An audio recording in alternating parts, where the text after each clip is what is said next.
In the midnight glow where the stars align, we lose ourselves in the rhythm divine. Underneath the sky painted with dreams we're chasing. Hello, and welcome to episode 15. I am Mari, And I'm Jody. and today we are talking about following the sun through your chart throughout the year. Have you ever had the thought, I don't know why, but every year around this time, I feel fill in the blank, and Mhm. wondered why this pattern kept popping up for you, but maybe other people around you weren't feeling the same? Your answer actually might be in your natal chart. So you have your own astrological seasons that are personal to you that don't always match the standard calendar because every month the sun spotlights a different part of your chart, activating a 12-part story, which is unique to you because of your rising sign and your personal planetary placements. So each chapter has its own focus, lessons, and opportunities. And when you track the sun as it moves through each of your houses, you begin to understand and make sense of your energy, your needs, and the natural rhythm of your life. So, quick example from me. For me, December 7th through the 25th is always a 12th house season. I am a Capricorn rising, so most of Sagittarius season sits in my 12th house. And while everyone else is festive and doing family gatherings and all of these holiday parties, technically I'm deep in retreat mode. So knowing that helps me set boundaries and honor my energy because it tends to be a very low energy time when I am feeling very introverted and there's all of these expectations to be going to all of these festive events. I kind of wondered about like, why do I feel this way?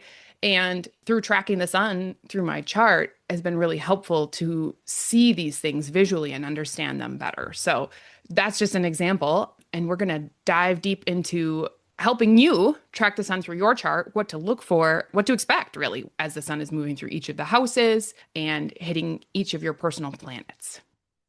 So, the sun equals our life force, attention, vitality, identity, clarity. So, wherever the sun is, it shines a spotlight on that area, asking for your attention, right? So, if it's moving through a house, that area of your life is going to get the most attention. So, it can change your mood and your needs more than you realize. And you experience your own internal seasons, which are not the same as the zodiac season. So, this can help you with planning your year ahead and help you release any guilt you have around certain patterns at certain times of the year and understand yourself better. It helps you give yourself more grace and also to plan where you want to do more growth and where you might have more clarity and all of those things. So, how to track the sun through your chart? Do you want to go jump into that, Jody? Yes. So, how to track the sun through your chart? There's a couple different ways. You can pull up your natal chart if you have it. So, we are about to move into Capricorn season. So, what you would want to do is look at your chart and look at where Capricorn is. And if you're using Placidus house system, then you might have Capricorn in two houses. For example, I have Capricorn in my fifth house and in my sixth house. So I would take those themes and kind of look at both of them. Really, we're focusing on Capricorn for this episode and kind of going over a few other things too. But ideally, each time the sun switches signs, I like to just pull up my chart, take a look at where it's at. And I personally like to do some planning based on that a little bit ahead of time so I know what's coming. I know maybe where the focus is going to be, and it really can help you plan out the things you want to do and kind of know, like Mari said, when she knows that it's not a great time for her, the dates she had listed. So when you know that, you can plan around it and you can also give yourself some grace and also tools to help you get through those time periods that you know might be more of a challenge. Yeah, definitely. It's just another great tool that we can use in our lives to help us. And obviously, there is going to be the influence of the sign that the sun is moving through, but that's true for everyone, right? That's universal. But the house, and then again, your personal planets that it's going over, is going to affect you in your own unique way. So, first, we're just going to do a quick breakdown of the houses and what to expect as the sun moves through each of the houses, no matter what the sign is. And then we will break down for Capricorn because that's the season we're heading into. We'll give you some more specific examples around Capricorn to kind of add the flavor of the sign as well. So, for the sun moving through the first house, when the sun moves into the first house, it is about rebirth and identity. You are probably going to feel more energized, want to be more visible, you're more motivated, and you want fresh starts. This is fresh start energy. It is the beginning. And so again, for me, an example, right? Because I would have Capricorn would be my rising. That is my first house. And I am a 4-degree Capricorn rising, so early Capricorn rising, which puts the sun moving into my first house directly after Christmas. It's the 25th, 26th, right in there, that the sun moves into my first house. And every year, before I knew all of this about astrology, there's this strange like energy shift that I would experience because the fall Scorpio season is already going inward. For me, the sun goes over Pluto and Mars there, which adds to the intensity of that. And then hits Mercury, and then my sun and Saturn and Uranus. I've got a bunch of planets all in that fall, early winter time that where the sun is hitting. So that's adding intensity and more of these lessons in for me, as well as it being this dark season, this inward season that we're already experiencing. So typically, I have dealt with some seasonal depression, and I think it's layered. It's both the sun, because we're here in the northern hemisphere, quite northern in Wisconsin, in the cold. It gets dark very early in the evening. We don't get a lot of light, and it gets a lot of clouds in the fall and into the early winter. And it's already a time of going inward. And then I couple that with my chart, and it just adds on. So that has given me, again, more perspective. But then I've always had this sort of shift right after Christmas of this energy, this fresh energy of feeling like I want to take care of myself better. And I usually start working out more and eating better. And it has nothing to do with the calendar new year, because again, the zodiacal new year is in March. That's usually when people start to actually feel energized again. But for me personally, it just so happens to line up with around the calendar new year that I get this new burst of energy. And I don't even do New Year's resolutions. I usually pick a word for the year, but I don't want to put the pressure on myself of New Year's resolutions, because I don't know. I just feel like it's a great way to let yourself down. But I do have this burst of energy around that time. And it is wild how it lines up with the sun coming out of my 12th and moving into my first. So that's first house is that fresh start, energized, motivated energy. Do you have anything you want to add to first house, Jody? I would just say, like rediscovering yourself, new motivations, new confidence. Yeah, definitely. And then second house would be values, money, and self-worth. So as the sun moves through the second house, you might have a focus on your finances, budgeting, your possessions. Do you want to upkeep maybe even with your possessions, your home, working on your boundaries, your self-esteem? Yeah. Any keywords for the second house that you had? I would say security comes into focus with the second house. And so that security, you want to build something solid, like come into light during that period. Yeah, definitely. Foundations is a good word there. Yeah. And then third house, as the sun's moving through the third house, you're focusing on learning, teaching, and socializing. So you might have a busy brain. You might be thinking about a lot of things, coming up with new ideas, planning, getting curious about things. Communication. Yep. Communication, networking. Siblings are a topic of the third house. So something around siblings could come up. It could be a fun time to plan a hangout with your siblings or a little trip with your siblings or something like that, right? Writing, speaking, podcast. Yes, yes. And I think we've said this before, but during Gemini season, which is associated with third house, is when Jody and I started the podcast. Yeah. We started talking about that during Gemini season and decided to go for it during Gemini season, which I thought was so fitting. Yes.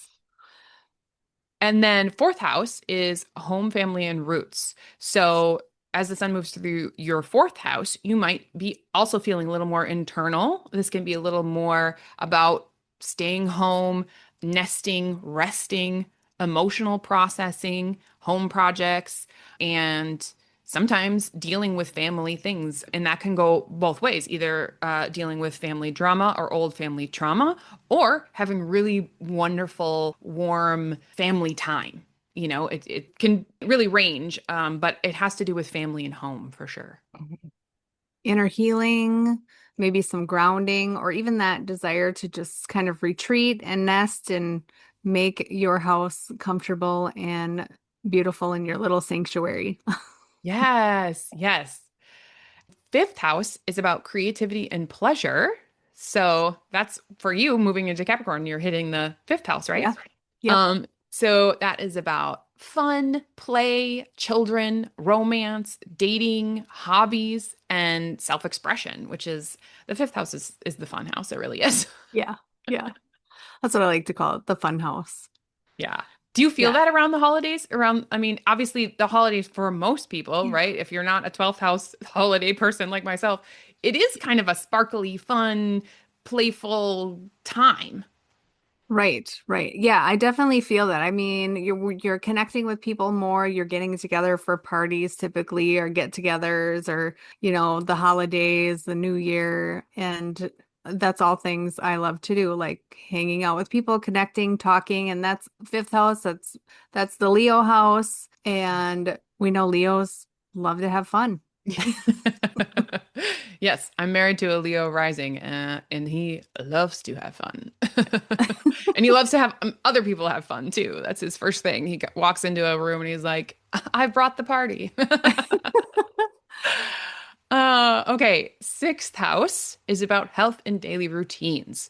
So, as the sun moves through your sixth house, you might be inspired to work on your wellness, your diet, your nutrition, your movement and exercise, productivity, scheduling, problem solving. This is one of my teachers says this is get your poop in a group time.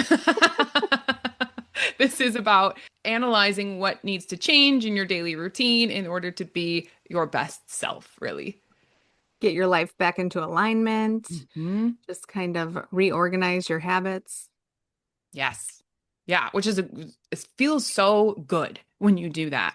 It's one Yes. of those things that as an ADD person, I tend to struggle with.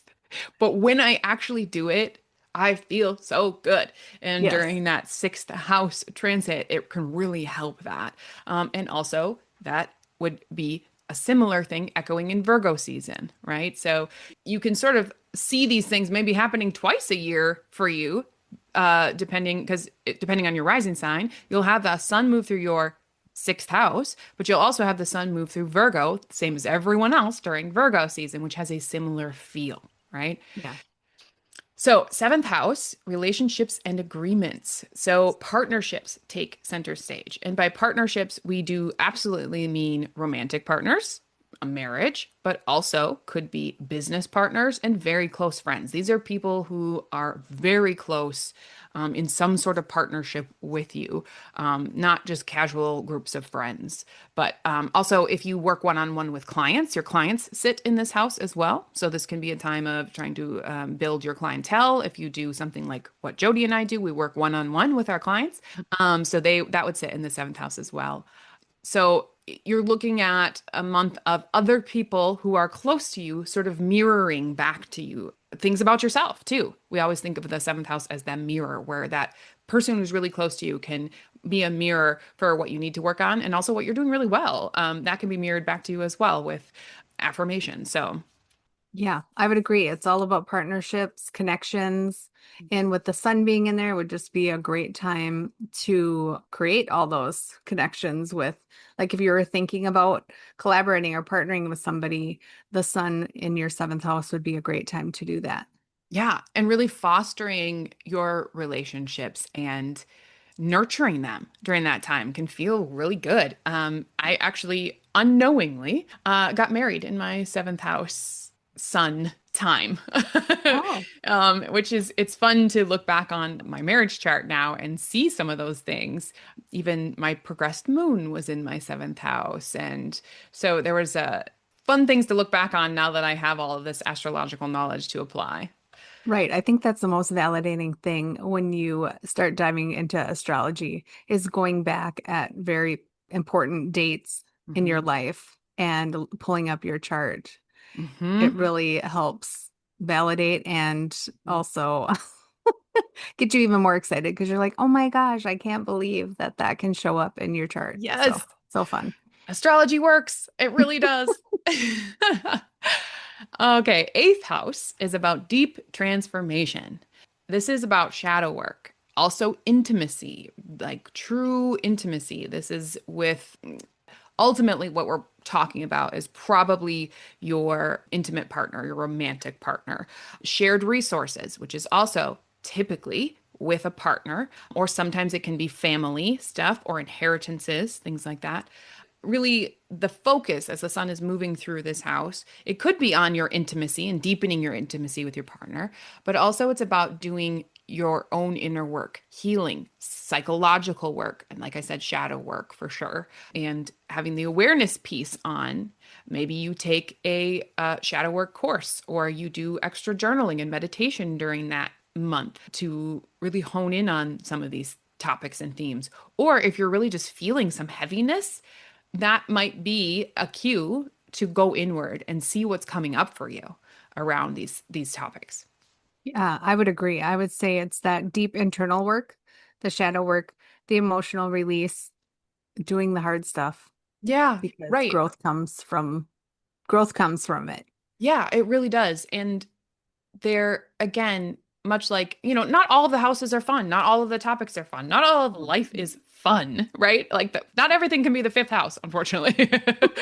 But like I said, with the sixth house, kind of routines and the, sort of humdrum daily things, like taking care of yourself and your body and your health and all of those things, there is such a feeling of accomplishment and you just feel better having done it. And I feel like the same thing about eighth house topics. If you do the work and you go down into the depths of yourself, and yeah, maybe there's some pain points, maybe there's some raw stuff that you're dealing with. It's not fun, but it feels so good to have done the work. So lots of encouragement for yourself too, and grace during some of the heavier transits and houses. Give yourself that grace and that pat on the back for doing the work because it's essential. We all need to do it and it feels so good on the other side. Yeah, I was just going to say, and the good thing is that you get to move into that expansive ninth house, which is also, I think, a very fun house Hmm. ruled by Sagittarius. So once you get through, the purpose is to get through and do whatever work needs to be done. And again, if you've done the work, then it's going to be less noticeable. Yeah, And then you get to move into that expansive ninth house. for sure. And I will say too, like all of these things are sort of on a sliding scale. Maybe you don't have a ton to work through at this point in time, and the sun moves through your eighth house, and it doesn't feel heavy, and you're going through something, where you really have to go dig deep. Maybe it just is more intimacy with your partner that you're fostering, and it's a really beautiful time. It doesn't have to look any certain way. You are a one of one. We all are, right? So we all have our own individual walk, and maybe a certain eighth house season for you is a lot lighter than other ones. So nothing to be afraid of. Don't go into any of this with fear. It's just an gives you a bit of something to focus on, and like I said, it's a tool just to help you on your way. Real quick, I just want to add in that when you're looking at these transits, as you're learning astrology, you want to just kind of chunk it down for yourself. So first look at the sign, whatever sign you're looking at. Then look at what house it's in. And then look at if you have any planets there, because that's going to just bring more energy to that house. Yes. So again, some people are going to feel it more. I happen to have the moon in my eighth house, so it is a very sensitive house for me. Yeah. But I also know that the transits help me recognize and see where I need to make some adjustments and grow. Yeah, So which again, I love that example specifically for the eighth house because the sun shines a spotlight. It is bright. And the eighth house and eighth house topics, because it is related to Scorpio and Pluto, is about going into the dark, into the underworld. And it's about what is hidden. So sometimes those things are hidden from ourselves, from our own psyche. And so when the sun comes along and shines on what it was in darkness, then you can see what it is you need to work on, which is a real gift in a way, because otherwise it's hidden in darkness and even hidden from yourself oftentimes. So for you, with your moon there, when the sun comes along, I'm sure it's a sensitive time, but also, like exactly the way you worded it, it shines light on maybe some things that you hadn't noticed. Right. Yep. Yeah, I love that. Okay, so ninth house, like Jody was talking about, when the sun moves out of your eighth into your ninth, you are looking at expansion, which is ninth house is about travel. So you might plan trips during this time, higher education. You're thinking big picture. Spiritual growth, big dreams can be a time of wanting to plan things. Even if you aren't taking the trip in that ninth house transit, you might want to plan one. You start dreaming big and thinking big during this time. So also, like you said, I think it's a fun house. Also, the house of astrology, they say. So maybe you're going to start diving deeper into astrology. Your worldviews can shift, your spiritual growth. I mean, this is the house of beliefs, so that can expand during this time. Mm-hmm. Definitely.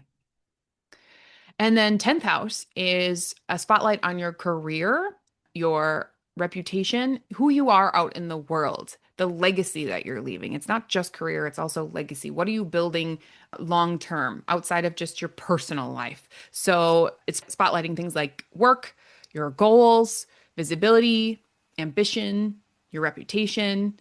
This could be a great time to, if you are looking to expand or you have new business ideas, to put them into practice and start building those things during this time, because you have an extra boost from the sun and extra focus in that area. Mhm. And I always think of it, so the sun is crossing your midheaven, which is an angle. So again, definitely more illuminates things more when the sun crosses those angles.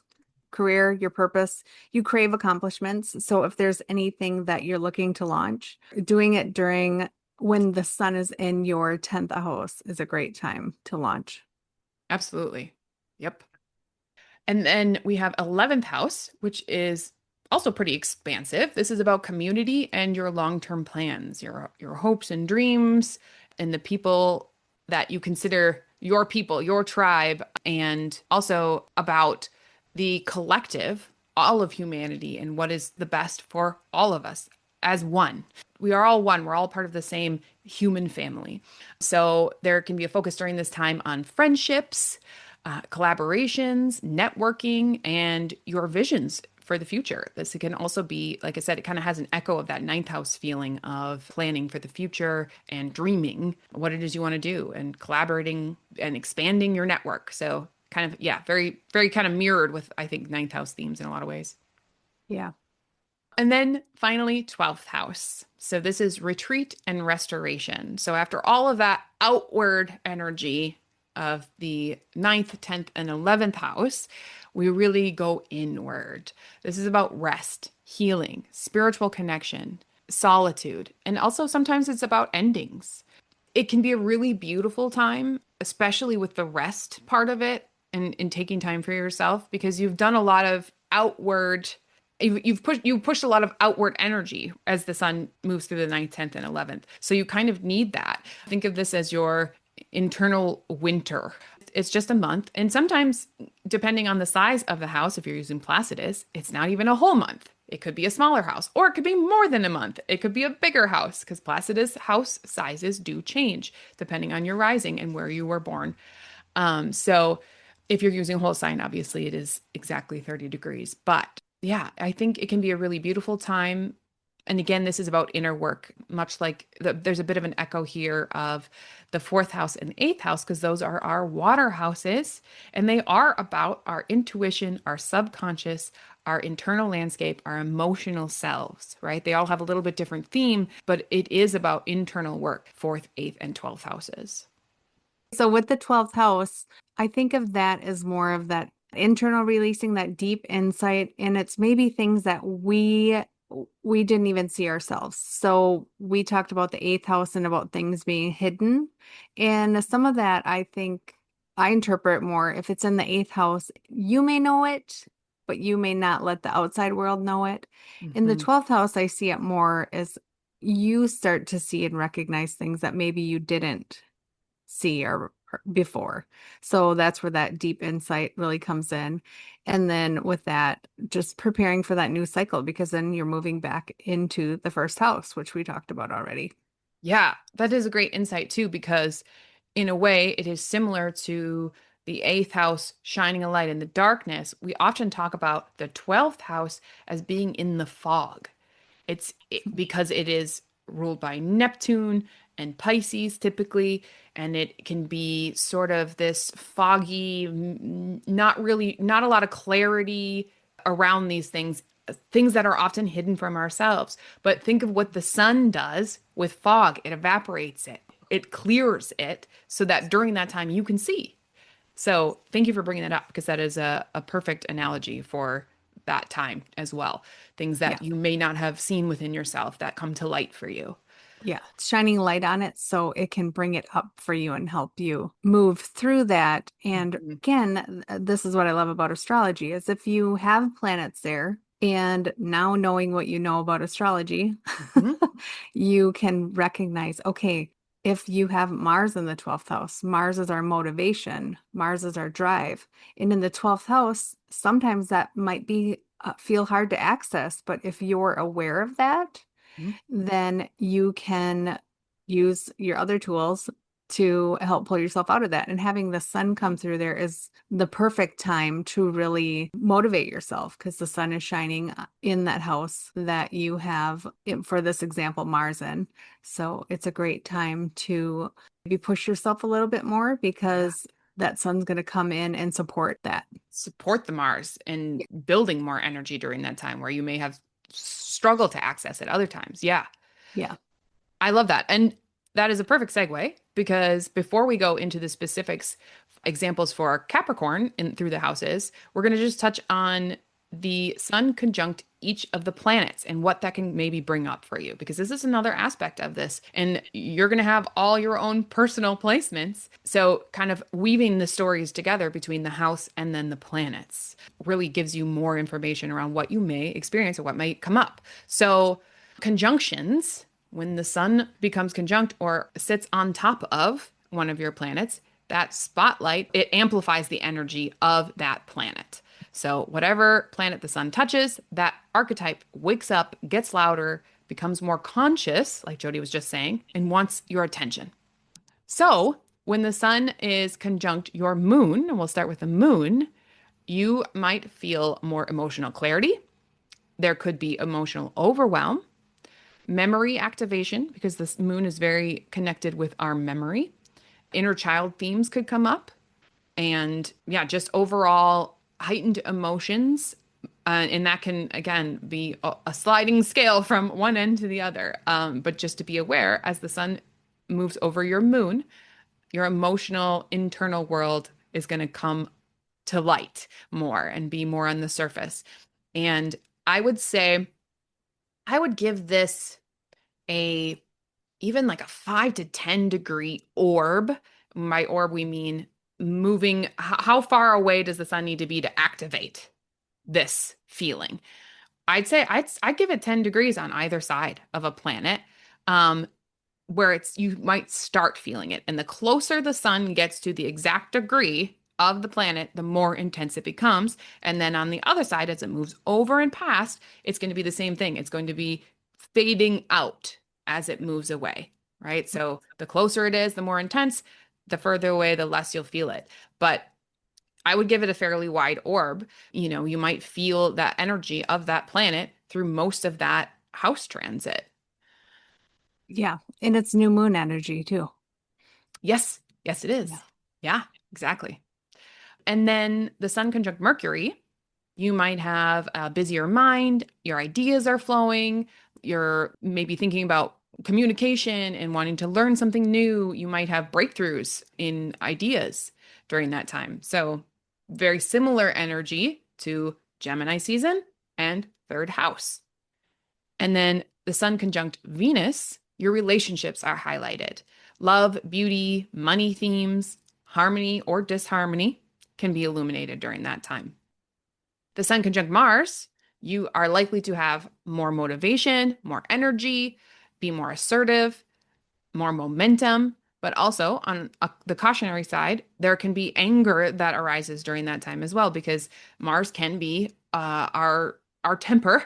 So that can flare when more fire is added to fire, right? So just something to be aware of. If you feel a little extra like your buttons are easier to push, maybe the sun is moving over your Mars, and you can channel that in a healthier way. Maybe you need to get a punching bag, channel it through your physical movement. Because that also, again, with the energy spike and the motivation, you're going to feel vitality in your body and want to move.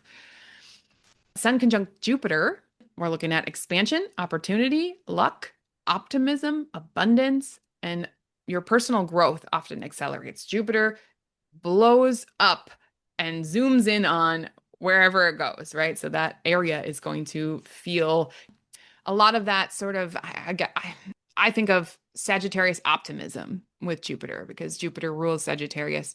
So often you're feeling like the world is your burrito and you can accomplish anything. But on a caution around Jupiter, Jupiter is such a blessing. It truly is. But you can be over optimistic and you can overshoot sometimes. So just be aware of healthy boundaries for yourself, and, keep 2 feet on the ground during that time as well. The Sun conjunct Saturn is about responsibility, boundaries. Your maturity might be tested during this time. It's about accountability. It can be a reality check energy, because I think of the Saturn as the cop or the principal.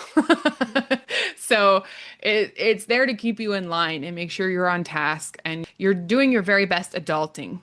Is what Saturn is about. The Sun conjunct Chiron, the asteroid Chiron, which is the wounded healer. This could bring up old wounds. They might come to the surface to be looked at for healing, things that we kind of, again, are sort of down deep somewhere. So you might feel extra vulnerable, but you also can have real breakthroughs in your self-worth, your identity, or even in mentoring others, because a lot of times what we have healed within ourselves is our greatest gift to give to others as well. And then Sun conjunct Uranus, it might be disruption, because Uranus comes along sometimes with shocking events. So if something surprises you during this time, don't be surprised. But it's also about liberation and breakthroughs and awakenings. It can be lightning quick ideas, but your nervous system might be a little sensitive during this time, something to be aware of. And disruptive things can happen, but it can also be such a gift. And it's all about having your awareness piece on and knowing that what Uranus brings is ultimately to liberate you. Even if it feels shocking or disruptive, it is serving you. It is serving your highest and best. It comes along and it wants to wake you up and show you a better way, or show you something that you need to see.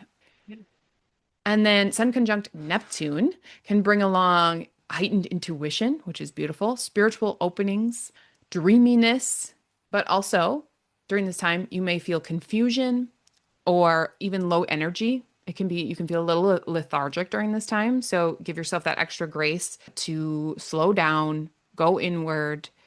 Meditation and doing your spiritual work during a Sun conjunct Neptune time can really bring up some beautiful things. You might have some breakthroughs through your intuition and through that meditation, but definitely give yourself grace to rest during that time as well. Sun conjunct Pluto is about deep transformation. It's about the shadow work, power dynamics, psychological excavation, and rebirth energy, that phoenix rising from the ashes, right? So also echoing our 8th house and our Scorpio season. Wherever Pluto is in your chart, you're going to get a dose of that same energy.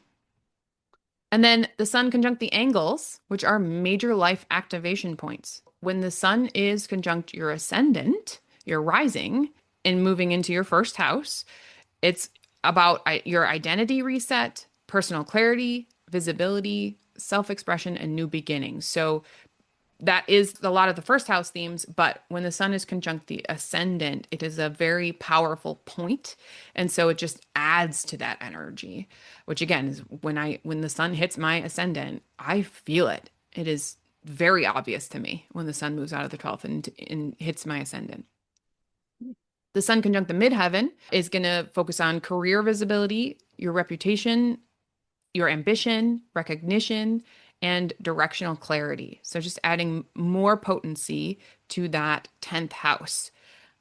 And then the descendant, which is on the cusp of the 7th house, the relationship house, is going to add more relationship clarity, partnership focus, revealing of patterns around your partnership and agreements or boundaries. And then the sun conjunct the IC, which is the cusp of the 4th house, is going to put a big focus on home and family, emotional truth, your roots, your inner world, and your need for rest or grounding. And ancestral patterns and family patterns can really become sensitive and come up during that time as well. Okay, now let's talk about Capricorn season itself, since that's what we're moving into. So Capricorn is quite a shift as you're moving into Capricorn season. It's a grounding, it's a reset. Capricorn is ruled by Saturn, the planet of structure, discipline, long-term visions. So this is a season to really pull into kind of maturity and get things done. Yep. So, maybe as we went, Sagittarius season is kind of like we've dreamed, we've explored, and now it's time to buckle down and get some stuff done. Do the work. Do the Yes, work that do you the work. dreamed of doing. Yeah. So Capricorn's all about consistency, responsibility, commitment, leaving that legacy, mastery, goal setting, long-term success. It's like nature's built-in integration period. So we have holidays, winter, the quieter months, and everything kind of pulls you inward, is so that at that point we can start to hear our own wisdom. hmm Yeah, and I would say because of the nature of Capricorn, it does, even though we are deep in winter season, if you don't get a big burst of energy around the calendar new year, that is absolutely in keeping with nature's cycles. We are still deep in the heart of winter, which is rest season. But Capricorn does give us a little bit of a boost there because of its work ethic. It is still, Capricorn is still somewhat introverted. It's not a go out and party sign by any stretch, but it does give us that focus on taking steps towards a goal. So there is a little bit of a help there if you are a New Year's resolution person, which absolutely no judgment if you are. If the calendar New Year works for you as a time for that, Capricorn can help there. But it might be more internal. It might be still more introverted during that time, which is in keeping with the actual season that we're going through outside and Capricorn itself. Right. Okay, so you may feel called to slow down, simplify, or clean up certain areas of your life during Capricorn season.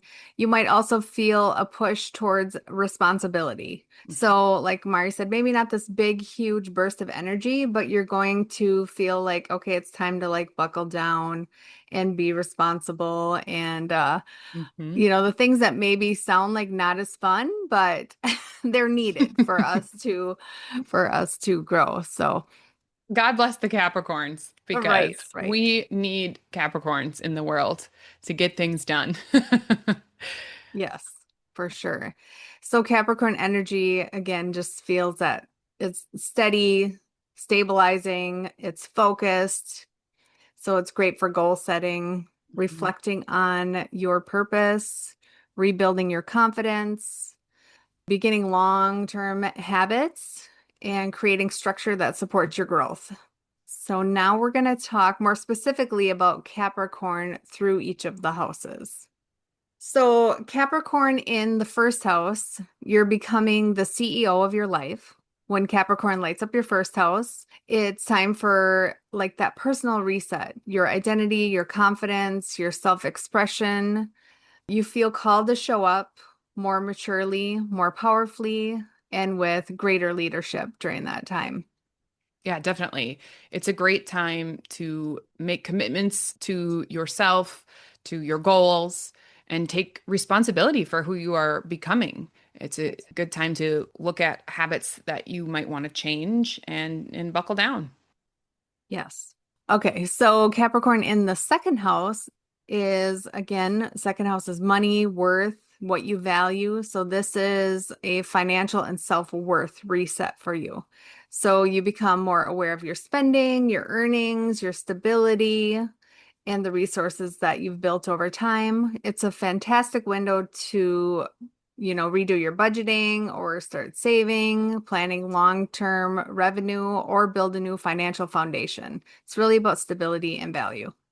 Yeah, absolutely. And I always think of Capricorn as being it's an old soul energy, and there's a wisdom that comes with Capricorn. So if you have Capricorn in your second house and you're focused on these things, Capricorn energy can really help you learn how to spend wisely, how to save wisely, invest wisely, and build your self-worth through mastery is another great thing to focus on because it is a house of self-worth as well. And Capricorn is excellent at mastery. Yes. All right, Capricorn in the third house is about mental focus and positive communication. So your mind sharpens during this time. You may crave organization, planning, scheduling, or learning something serious. Your thoughts become more structured and your words carry more weight. This is a season that creates routines around writing, communicating, and mental clarity. So really discipline of the mind. Yeah, quite literally during this time, if you have a third house Capricorn, you may be the voice of reason for people around you. I mean, don't let it go to your head, but there is a real wisdom that you carry in the area of communication already. Some serious study might come up where you really want to buckle down and get serious about something that to study, writing projects, those kind of things. Capricorn in the fourth house is home, roots, your inner security. So this is a deep grounding cycle. Capricorn season brings attention to your home life, your emotional foundations, and your sense of safety with this fourth house. You may recognize your space, setting stronger boundaries with maybe your family or creating more structure in your inner world. So it's really that emotional grounding and security. hmm And there might even be a push to organize or declutter your house, which kind of does echo that Virgo energy or sixth house energy. But because of the nature of Capricorn that we're talking about, if you have Capricorn in the fourth, that can come into play. Family responsibilities might come up, showing up for your family and dedicating to your family needs. Ancestral themes, again, can come up for sure. Mhm. Capricorn in the fifth house is serious creativity and purposeful joy. So play becomes intentional, creativity becomes a project, joy becomes something that you actively shape rather than wait for. You may feel called to commit to a hobby or start a long-term goal or bring a structure to passion projects that you have. It's really about creative mastery when Capricorn is in the fifth house. Yeah, absolutely. As a someone who carries that energy already, if you have Capricorn in the fifth, what a gift I think actually to have Capricorn in the fifth because it adds discipline and mastery, like you said, to something that can be a little flighty and a little all over the place. But people who have Capricorn here, like you do, Jody, lends a sense of dedication to creativity, to whatever it is you are trying to create and put out into the world or express, there's a real dedication to that craft, which I think is a really cool thing for that house. Yeah, gives it a little bit of grounding.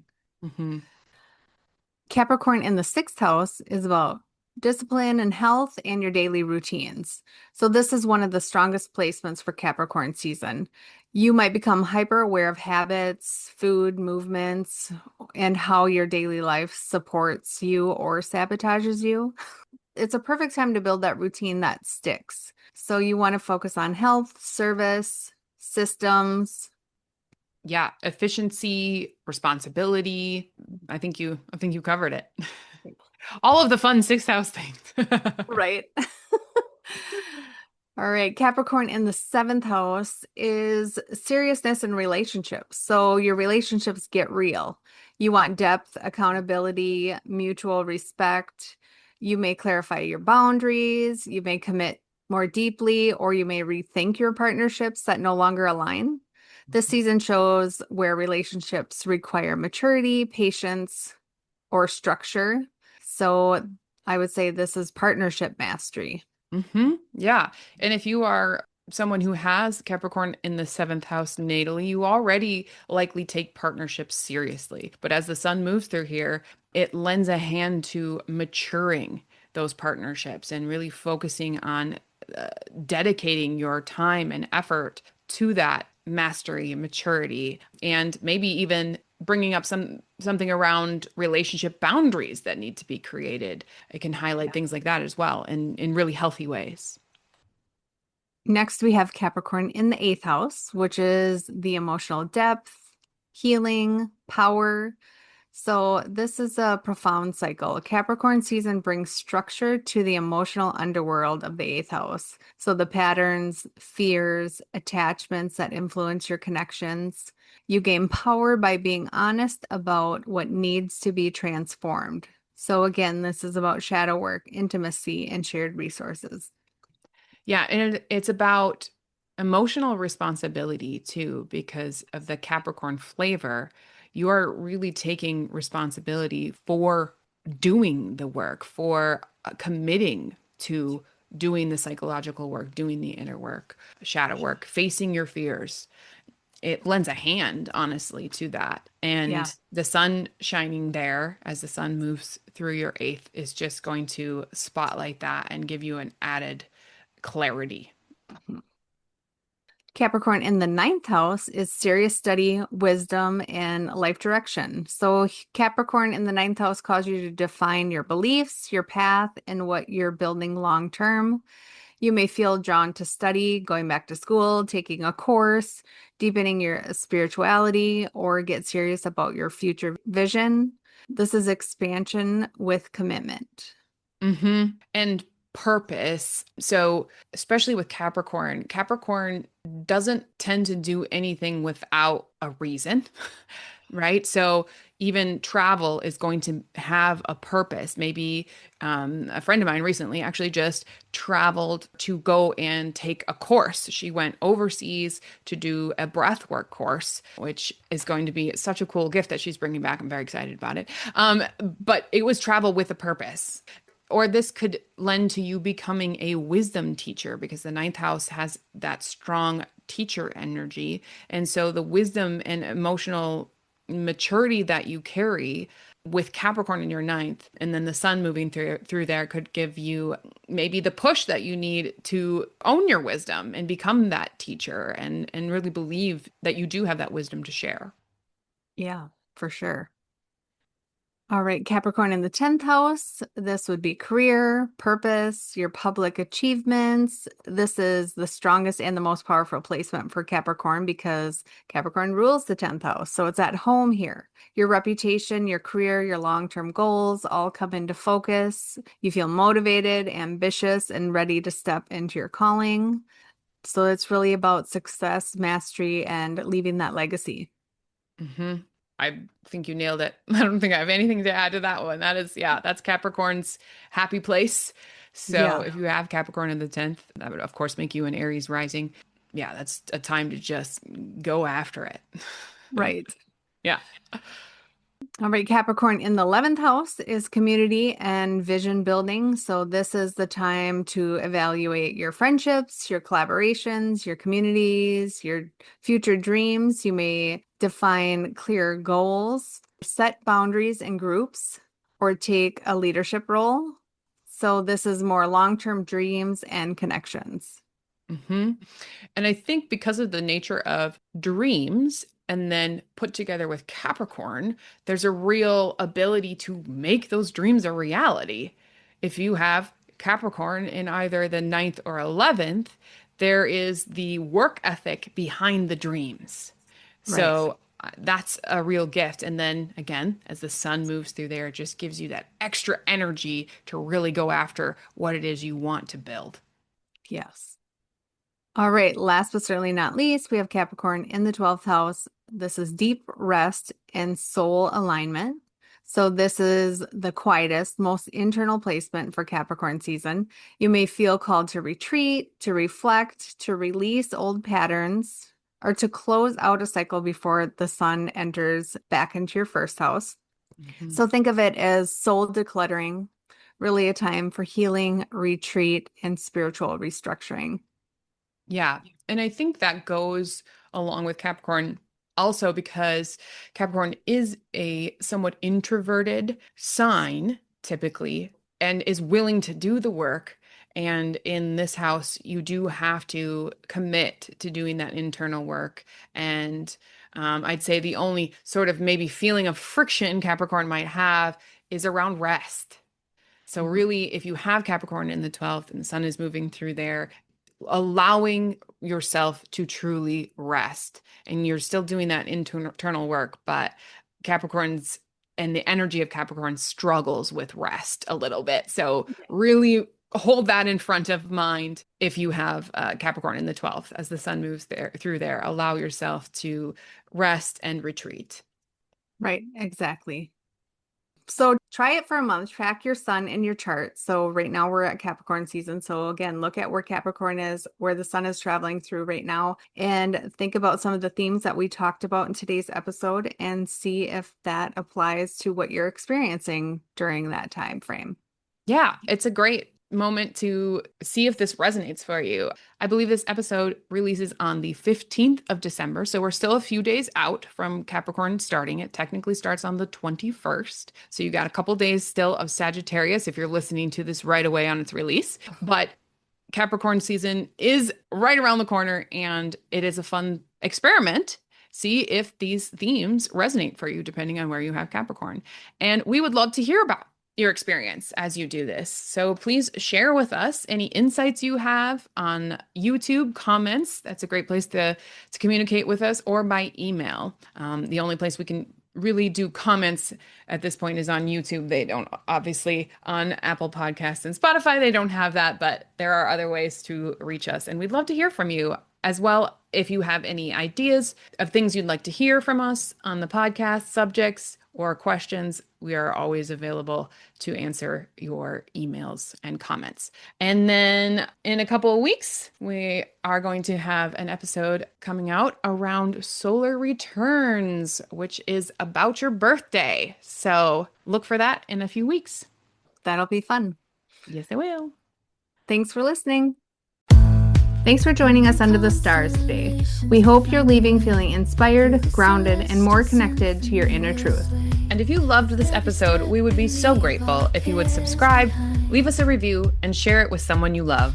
If you're ready to explore your soul's path through psychological, evolutionary astrology, and personal astrological coaching, you can find Mari at yoursoulpurposeastrology.com or follow her on Instagram and Facebook at Your Soul Purpose Astrology. And if you're ready to illuminate your birth chart and explore how essential oils can support your emotional and energetic alignment, you can find Jody at earthandskyessentials.com or at Earth and Sky Essentials on Facebook and Instagram. And remember, your soul is always guiding you. The magic starts within.